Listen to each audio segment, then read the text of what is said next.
Kailangan mag-change oil pero kulang sa budget? Ito ang DIY ni Boss Owel. Ngayong araw, tuturuan kita kung paano mag-change oil ng motor mo sa bahay lang. DIY, ligtas, syempre mura, at of course, gamit ang Platinum. Ako nga pala si Boss Owel Mike, at syempre kung kaya ko, kaya mo din. Ang basic rule mga ka-Boss Owel, starting from 1,500 to 2,000 kilometers o kung maingay na ang makina, maitim, sluggish na yung takbo ng motor mo, dyan mo kailangan mag-change oil. Ito isang Boss Owel tip, mas maaga, mas maganda. Huwag mo nang hintayin maging mas malapot pa yung langis mo. Ito checklist mga ka-Boss Owel bago mo simulan ang iyong pag-DIY ng change oil. Wrench o socket, karaniwan 17 to 19 mm.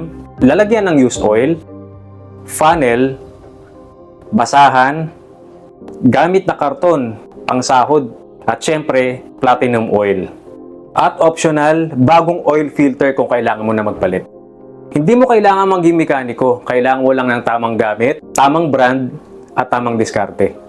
Ito na ang step by step ng change oil natin na DIY. Step 1, painitin ang makina. Siguro mga 5 minutes. Bakit natin kailangan gawin to? Para mas madaling matanggal yung lumang langis habang mainit-init pa siya. Step 2, patayin ang makina at hanapin ang drain bolt. Usually, nasa ilalim ng makina, bandang likod ng gulong ang drain bolt. Gamitin ang wrench para luwagan ito, pero dahan-dahan ka-Boss Owel kasi mainit yan.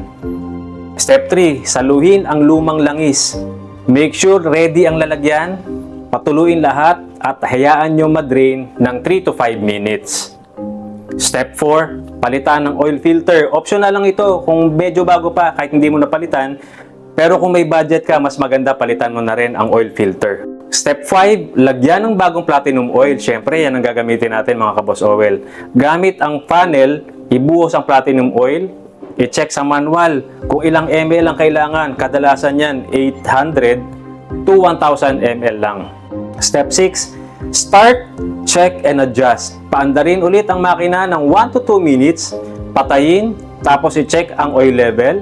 Kung kulang, dagdagan ito ng oil. Kung sakto, good job, Boss Owel. Clean up and reminders mga ka-Boss Owel. Huwag mong basta-basta itatapon yung used oil mo. Pwede mong dalhin yan sa barangay, sa recycling points nila, o sa mga talyer, sila yung magdi-dispose ng maayos niyan. Kung tunay kang Boss Owel, responsible ka rin sa kalikasan.